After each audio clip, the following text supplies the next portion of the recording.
নিজের গাড়ি নিয়ে হাইওয়েতে ওড়ার যে আনন্দ, তার কোনো বিকল্প হয় না।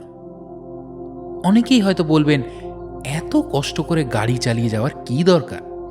ফ্লাইট বা ট্রেনে গেলে তো খরচও কমতো, সময়ও বাঁচত। কিন্তু সত্যি বলতে তারা বোধহয় রোড ট্রিপের আসল নেশাটাই বোঝেন না। এই যে অর্ধেক ইন্ডিয়া নিজের গাড়ির চাকায় মেপে ভারতের একেবারে চূড়ায় গিয়ে পৌঁছনোর যে জেদ আর আনন্দ, তা কি আর চার্টার্ড ফ্লাইটের বন্দি জানলায় পাওয়া যায়? এই চাকার সাথেই তো আমাদের আবেগ ঘোরে। তাই ভাবলাম, এই রূপকথার সফরটা শুধু আমরা দুজন কেন দেখব, আপনাদেরও সাথে নিয়ে যাই। চলুন তাহলে আমাদের সাথে লাদাখ।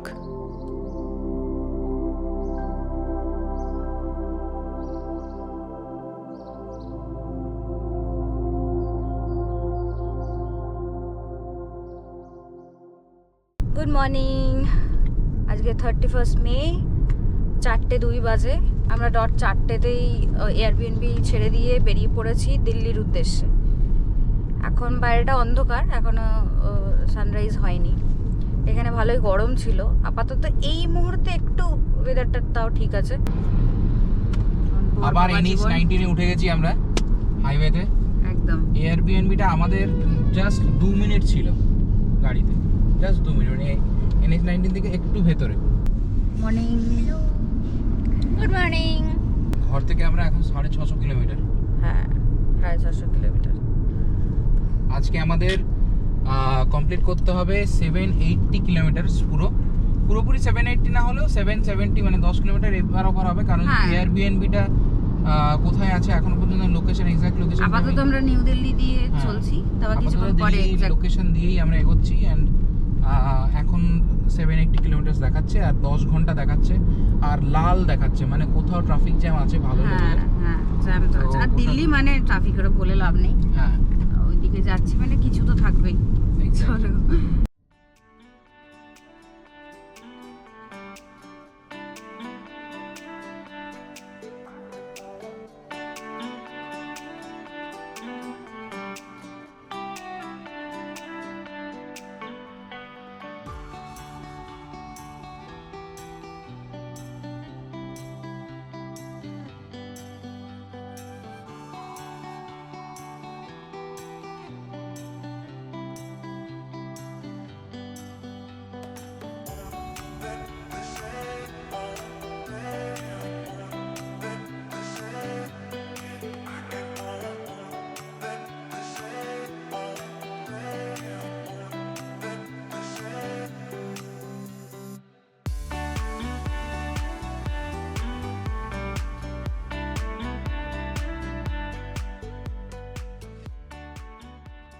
কানপুর বাঁ দিকে, প্রয়াগরাজ ডান দিকে।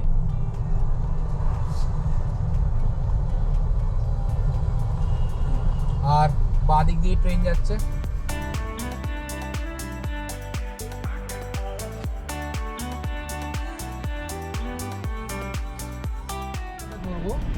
প্রয়াগরাজ ডান দিকে চলে যাচ্ছে, আমরা সোজা কানপুরের রাস্তাটা ধরবো।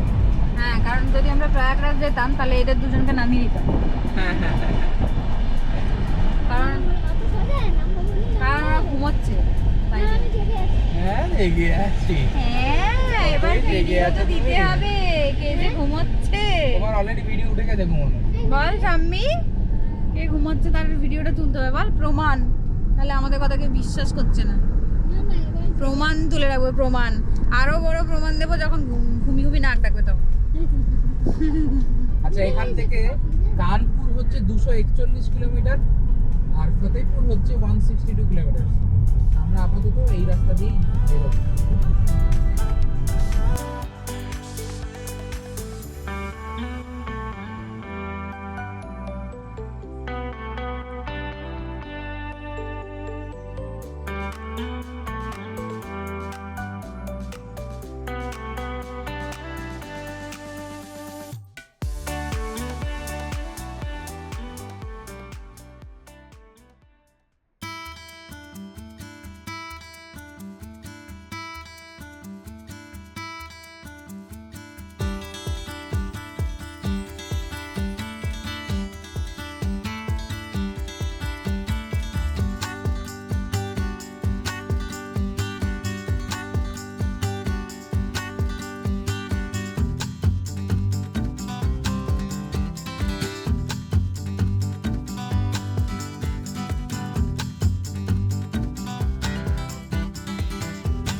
এখানে একদম সানরাইজ হয়েছে আর আমি একটা ড্রোন শট নিয়েছি।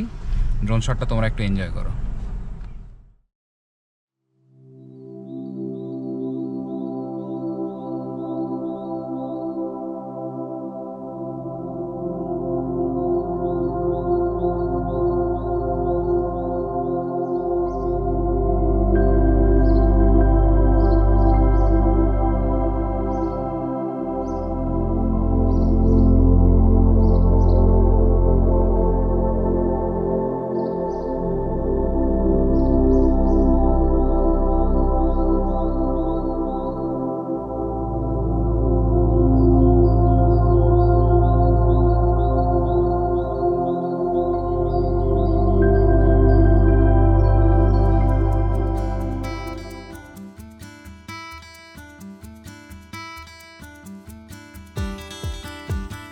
এখানে একটা জিনিস বলে রাখা ভালো, যারাই আসছো বেনারস থেকে দিল্লির দিকে NH-19 কিন্তু নিউমারাস স্পিড কন্ট্রোল ক্যামেরা আছে। কোনো জায়গায় স্পিড যদি ভাঙে তাহলে চালান কাটবে, ফাইন কাটবে, খুব জোরদার, ঠিক আছে? ওই জন্য এখানে এই রাস্তাটাতে যে লালনপুরের টোলের পর থেকে যে রাস্তাটা যাচ্ছে, সেই টোলের পর থেকে রাস্তায় অনেকগুলো স্পিড ক্যামেরা আছে। তো ওই জন্য একদম দেখে শুনে আসবেন, যারাই স্পিড ব্রেক করবেন জোরদার ফাইন খাবেন।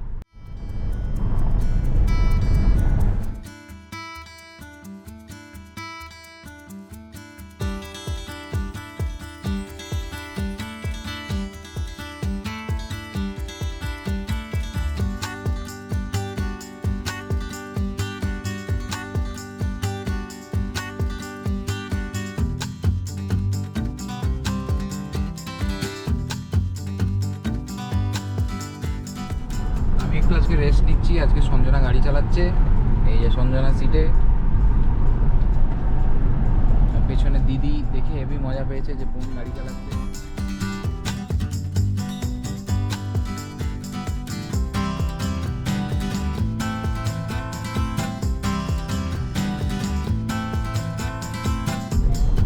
বাঁ দিকে প্রয়াগরাজ জৌনপুর পড়ছে, আমরা সোজা বেরিয়ে যাবো NH-19 ধরে দিল্লির দিকে। সেই 5টার সময় বলেছি যে লালনপুর টোল পেরিয়ে আমরা চা খাবো, এখনো কোনো চায়ের দোকানের নামগন্ধ দেখতে পাচ্ছি না। তো দেখা যাক কতক্ষণে চায়ের দোকান, ভাই খুব চা করছে মনটা, দেখা যাক। কোথাও চা পেলাম না। আর লালনপুর টোলের পর থেকে যে হাইওয়ে উঠেছে তার পাশে যে সার্ভিস রোড, ওইটা দিয়ে যদি না যায়, ওটা দিয়ে যদি কেউ না যায় তাহলে, হ্যাঁ না, সার্ভিস রোড 2-3টে দোকান খোলা ছিল কিন্তু ওই দিকে যাওয়া যেত না, সার্ভিস রোড থেকে অন্যদিকে চলে যায়, সেটা আবার অনেক দূরে গিয়ে নিয়ে হাইওয়েতে মেশে। তো ওই সার্ভিস রোডটা আমরা ওই জন্যই ধরিনি, আর এতক্ষণে বোধহয় 1 কাপ চা হয়ে যেত। দেখা যাক। এতক্ষণে একটা জায়গা পেলাম, আমি জানিও না, এখনো পর্যন্ত চা খাইনি এখানে, কেমন পদের চা হবে আমি জানি না। যাই পেয়েছি, এই হচ্ছে হোটেলের নাম হচ্ছে নিউ রাজধানী হোটেল। আশা করি খুব তাড়াতাড়ি চা দেবে, যেহেতু নামেই আছে রাজধানী। ফাস্ট চা দেবে। এখানে গাড়ি রেখেছি সাইডটাতে, গাড়ি ফাড়ি রেখে মোটামুটি এখন 6:38, আর এখন আমরা উত্তরপ্রদেশেই আছি। অ্যান্ড এবার চাটা খেয়ে আবার বেরিয়ে যাব আমাদের গন্তব্যস্থলে। বলছিস না, বলছিস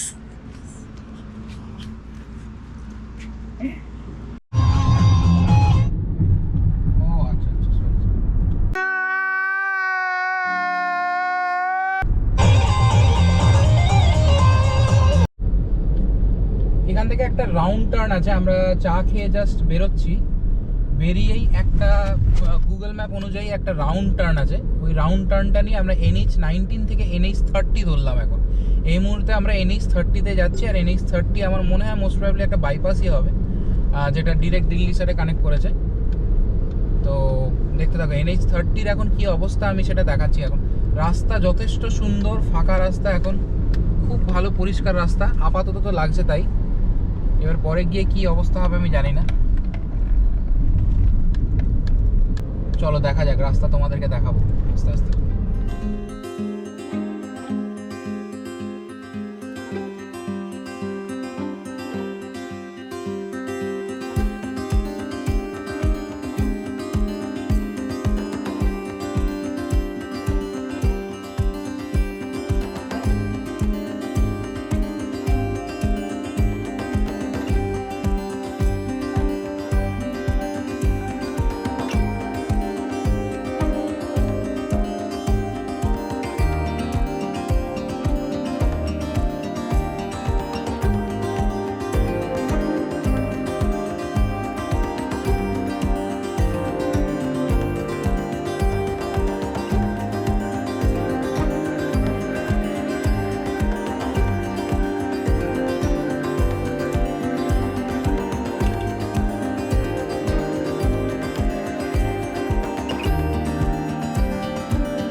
বাইপাসটা NH30 থেকে আবার গঙ্গা এক্সপ্রেসওয়ের দিকে ধরবো। তো আমরা সোজা গিয়ে নিয়ে আপনারা যারাই এটা হচ্ছে বেসিক্যালি কুন্ডা বাইপাস, যে বাইপাসটা আমরা উঠলাম, যেটাকে আপনাকে বললাম রাউন্ডে গিয়ে নিয়ে আমরা যে বাইপাসটায় উঠলাম এখন যেটাতে আছি, এটা হচ্ছে কুন্ডা বাইপাস। কুন্ডা বাইপাস থেকে এই রাস্তাটা ধরবো আমরা, বাঁ দিকের রাস্তা, এই যে বাঁ দিক চলে গেল, আমরা বাঁ দিকে গঙ্গা এক্সপ্রেসওয়ে আবার ধরছি।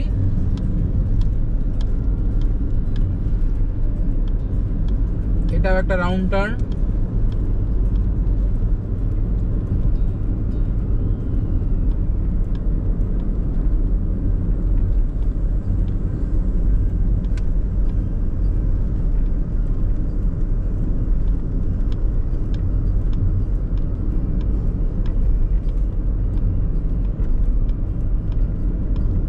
আমরা গঙ্গা এক্সপ্রেসওয়ে ধরে নিলাম সোজা, আর ওইদিকে চলে যাচ্ছে হচ্ছে কুন্ডা বাইপাস।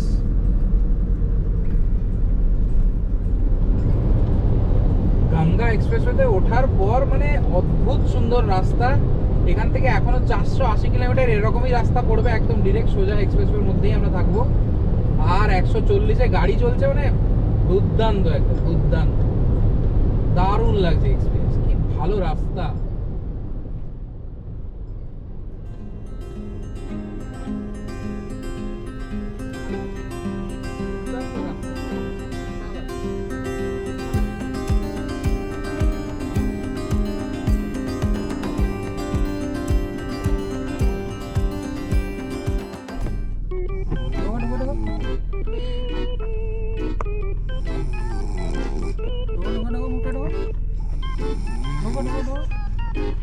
কত বড় হানি।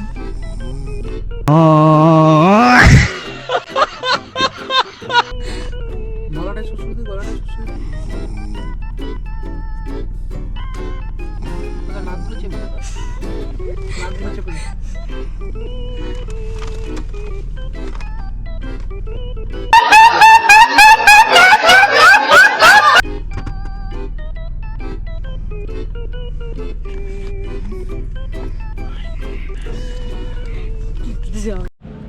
এখন বাজে হচ্ছে 9:17 আর আমরা আছি হচ্ছে সেকেন্ড পেট্রোল পাম্প।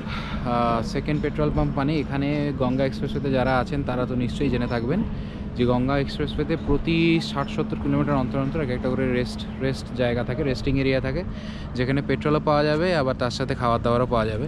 তো আমরা মোটামুটি চলে এসেছি, আরও আমাদের বাকি আছে 400 কিলোমিটার মতন বাকি আছে।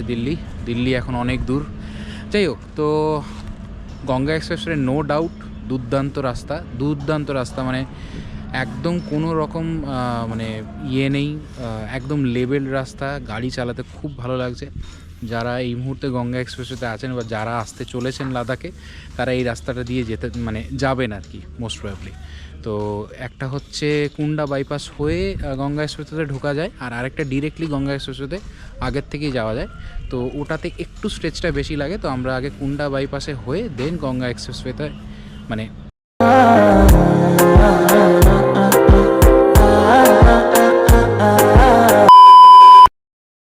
প্রথমে কুন্ডা বাইপাসে গিয়ে দেন গঙ্গা এক্সপ্রেসওয়েটা ধরেছি, সেখানে একটু টাইমটা একটু কম লেগেছে। যাই হোক, তোমরা এবারে আমরা গাড়িতে চেপে দেন কথা বলবো। এখনো পর্যন্ত মানে কোথাও ব্রেকফাস্ট পেলাম না। এই সব রেস্টরুম যেই জায়গাগুলোতে আছে সেই জায়গাগুলোতে গেছি, বাট কোনো জায়গায় ব্রেকফাস্ট অ্যাভেলেবেল নেই। তো এই এক্সপ্রেসওয়েতে ব্রেকফাস্টের একটু মানে প্রবলেম হতে পারে। যারাই আসছো, প্রথমবার যারা আসছো, আমিও যেরকম প্রথম আসছি, আমিও জানতাম না যে মানে ব্রেকফাস্টের অপশান এতই কম থাকবে এখানে। এখানে তো দেখাচ্ছে এখনও পর্যন্ত 467 কিলোমিটার এখন এই স্ট্রেচ চলবে। এই স্ট্রেচ না চললে অ্যাটলিস্ট 400 কিলোমিটার মতন তো চলবে। তো সেখানে মানে ব্রেকফাস্ট কতটা পাবো আমি সেটাই ভাবছি। তো সেই জন্যই ঠিক পেছনের সিটেই আমাদের স্ন্যাক্স ফ্যাক্স সব কিছু আছে, মানে সব একদম রেডি করে এসেছি। যদি ব্রেকফাস্ট না পাওয়া যায় তাহলে টুকটুক করে স্ন্যাক্স খেতে খেতে যাওয়া যাবে। আর আরেকটা সুন্দর জিনিস দেখানো হচ্ছে যে নিজেদের সাথে যারা গরমকালে আসছেন গাড়ি ড্রাইভ করে, এই সময়ের মধ্যে যারা ট্রাভেল করছেন, মানে মোটামুটি ধরে নিন সকাল 6:30 থেকে গঙ্গা এক্সপ্রেসওয়েতে ঢুকে গেছেন অলরেডি, তাদের প্রবাবলি আর যদি ওয়েদার ক্লিয়ার থাকে তাদের প্রবাবলি ডান দিকে সূর্য থাকবে আর একদম শরীরের ওপরেই পুরো একদম সানলাইট পড়বে। সেই জন্য নিজের সাথে এরকম একটা ক্লথ পিস ক্যারি করবেন, ঠিক আছে? কারণ গামছাও ক্যারি করতে পারেন। হ্যাঁ, গামছা, ক্লথ পিস যেটাই হোক। কারণ বলছি, পাঞ্জাবে কিন্তু কালো ফিল্ম অ্যালাউ করে না। কাঁচে যে কালো ফিল্ম একটা সার্টেন পয়েন্ট অবধি অ্যালাউ করে না। তো সেটার জন্য সবচেয়ে বেস্ট হচ্ছে নিজের সাথে এরকম ক্লথ ক্যারি করবেন, যাতে আপনি এইরকমভাবে কাঁচের ওপরে লাগিয়ে কাঁচটাকে তুলে দিতে পারেন। সুন্দর একটা শেডও হয়ে যাবে, কোনো অসুবিধা হবে না। আমি এখানে আমার ওয়ারভিএমও দেখতে পাচ্ছি আর এখানে আমার শেডও পড়ছে, কোনো অসুবিধা হবে না। এই একটা ছোট্ট টিপস ছিল, যারাই আসছেন প্রথমবার এরকম করতে পারেন, খুব বেটার হয়।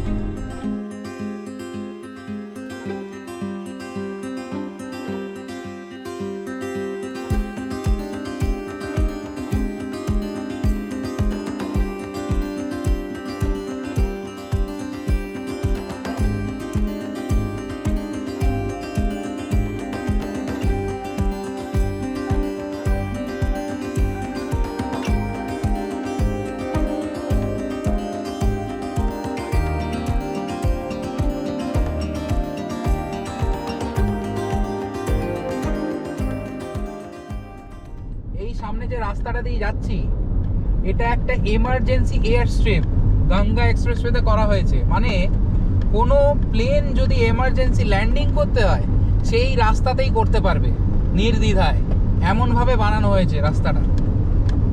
কি অদ্ভুত, হ্যাঁ, কি সুন্দর সুবিধে।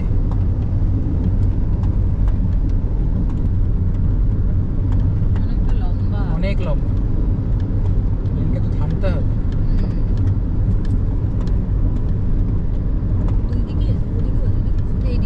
না, ওইদিকে নেই, এই দিকটাই আছে। তো আমরা বেসিক্যালি এখন রানওয়ের ওপর দিয়েই যাচ্ছি, শুধু একটা প্লেন আসার অপেক্ষা। এই রানওয়ে শেষ হলো।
আর কিছুক্ষণ পরেই আমরা গাজিয়াবাদের দিকে বাঁ দিক ঘুরে যাব, সোজা যাব না।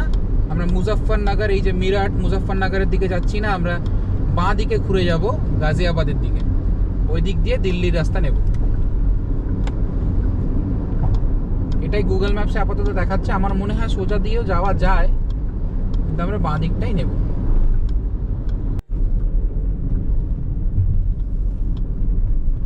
এই আমরা বাঁ দিক নিয়ে নিলাম।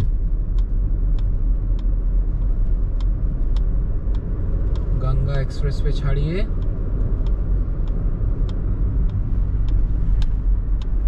আর আমরা NH9 এ উঠলাম। NH9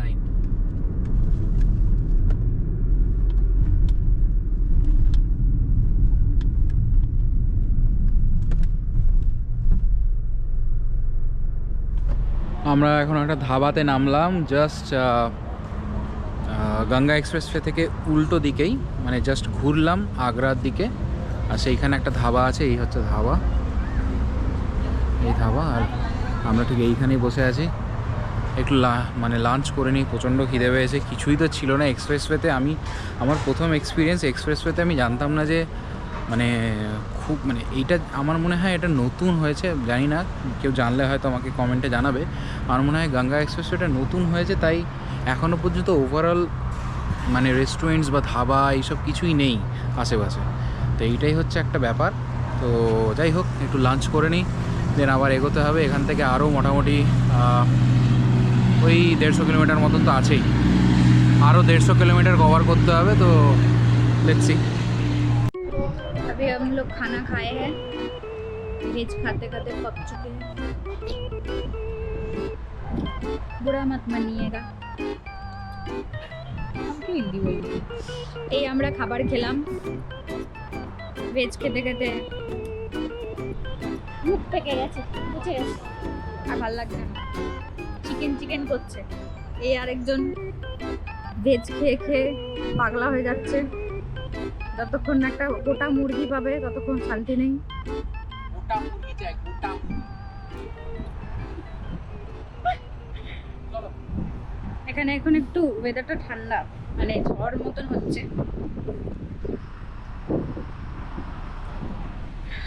বাবা আর কতক্ষণ কে জানে, না এখনো আছে, কে জানে না এখনো আছে।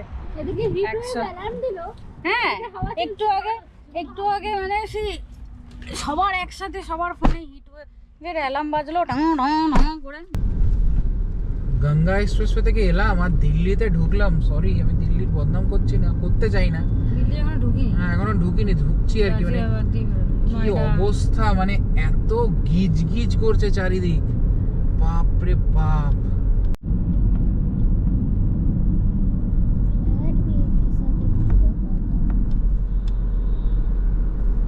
কি করবে, এত মানুষ অ্যাকোমোডেট করতে হবে, তো বাড়ি বানাতে হবে তো। 1 ইঞ্চিও জায়গা ছাড়বে না, বহুত জায়গা है।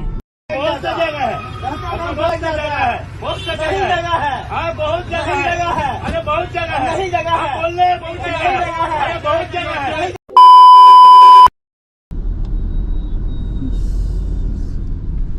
তুমি 1 ইঞ্চিও জায়গা দেবে না বাবা।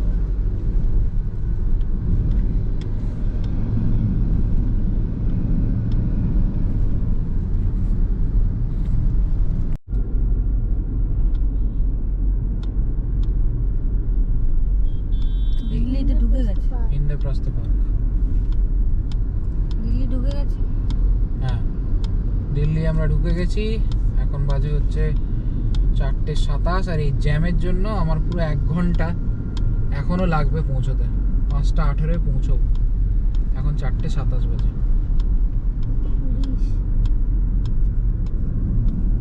এতক্ষণ ধরে ভাবছিলাম এত বোরিং রোড, গঙ্গা এক্সপ্রেসওয়েটা কিছু নেই, আর এখন এই রাস্তা দিয়ে ভাবছি যে না, ওটাই ভালো ছিল। কি আছে রে? কিছুই নেই। দিল্লিতে এরকম পুলিশ থাকেই, ক্যাপিটাল।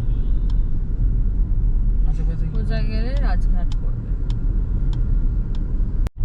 এটা হলো প্রগতি ময়দান। এই টানেলটা জাস্ট আমরা ঢুকলাম নিচে, কাইন্ড অফ বাইপাস আর কি, শহরের নিচ দিয়ে যাচ্ছে। প্রগতি ময়দান টানেল। ওইখান থেকে তো আমার এখানে ঢুকে ভালো লাগছে, টানেলে ঢুকে ভালো লাগছে। টানেলটা খুব সুন্দরভাবে বানানো। ওই বাইরের ঘিজি দেখতে আর ভালো লাগছে না। কি ঘিঞ্জি, বাপ রে বাপ।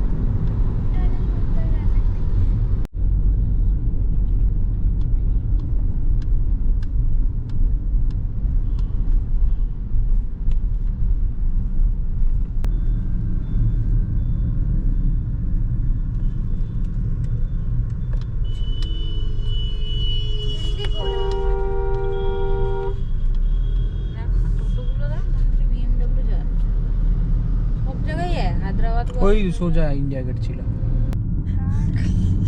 কিছু বলতে চাইছি না, মাথাটা না খুব গরম হয়েছে, আর ভালো লাগছে না, এত ট্রাফিক, বাপ রে বাপ।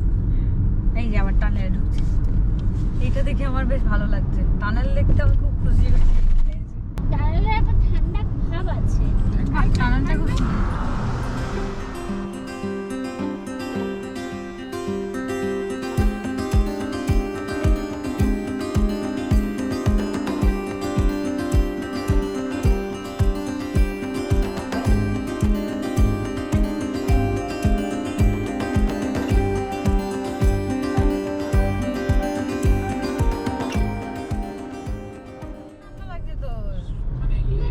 তরল। ভাব দিচ্ছিল না? হ্যাঁ তো গরম তো টানেলে, তুই গাড়ির ভেতরে এসিতে আছিস বলে তো ঠান্ডা লাগছে, বাইরে গরম। বাইরে যেই দিনের বেলাটা আসছে মানে রোদটা আসছে তখন মনে হচ্ছে তোমার যে ওই ব্যাপারটা হচ্ছে। তাক, তাক।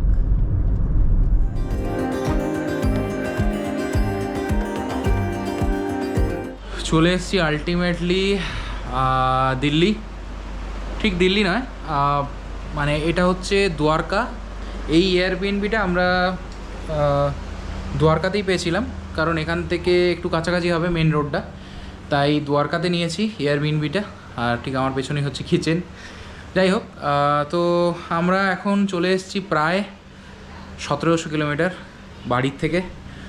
আর কালকে আমাদের জার্নি হচ্ছে পাঠানকোট, আর কালকে আবার সেম ভোর 4টায় বেরোনো। একটু টায়ারিং, বাট মেন ডেস্টিনেশনের জন্য এক্সাইটেড হয়ে আছি।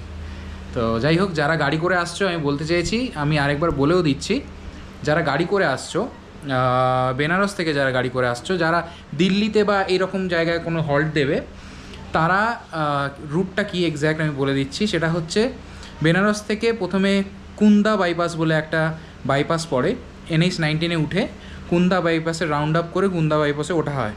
দেন কুন্দা বাইপাস থেকে উঠে প্রায় 2 ঘন্টা জার্নি করার পর, প্রায় 2 ঘন্টা স্ট্রেচ আছে, ওই 2 ঘন্টা স্ট্রেচের পরে আবার গঙ্গা এক্সপ্রেসওয়েতে ওঠা হয়। গঙ্গা এক্সপ্রেসওয়ে থেকে প্রায় একদম 450 কিলোমিটার একদম স্ট্রেচ, পুরো সোজা। দেন ওখান থেকে দিল্লির দিকে আমরা ঢুকেছি। তো এটাই হচ্ছে আমাদের আজকের জার্নির রুট ম্যাপ। যারা গুগল ম্যাপ দেখবে তারা দেখবে সেম জিনিসটাই বলবে। তো এই হচ্ছে ব্যাপার। আমি এখানে একটু ছোটোখাটো করে দেখিয়ে দিই। এই হচ্ছে কিচেন, আমাদের এয়ারবিএনবির কিচেন। এটা এন্ট্রান্স, আমি যেটা দেখালাম, এটা একটা রুম, এটা ড্রয়িং রুম, ওভারঅল সবই আছে মোটামুটি। এইখানে একটা বাথরুম আছে, ইনভার্টার আছে, ওয়াইফাই আছে। এই রুম,